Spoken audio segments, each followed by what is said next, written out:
Nagkikipag-ugnayan na ang Department of Energy sa iba pang oil-producing countries para makabili ng karagdagang stockpile ng petrolyo, kabilang narito ang Russia. Sa panayam ng DZMM Radio Patrol sa Istrenta, kinumpirma ni Energy Secretary Sharon Garin na hinihintay pa ng Philippine National Oil Company ang tugon ng Russia sa pagbili ng Pilipinas ng petrolyo. Bukod dito, maaari ring bumili ang Pilipinas mula sa iba pang bansa gaya ng US at Canada. Sa kabila nito, siniguro ng DOE na sapat ang supply ng petrolyo ngayong Abril. Ang problema nga lang ay ang presyo ng petrolyo.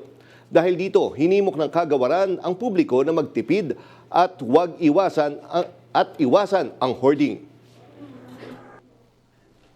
Ang progress nun, at least na-confirm na ng DFA, for example, na pwede na rin, may window tayo bumili sa Russia. Hanggang April lang yata yun. Pero marami ding nag-export. Halimbawa, US, Russia, Canada, marami namang ibang bansa na meron. Mas malayo lang nga sila. Tapos dito sa usual natin binibilhan, meron pa naman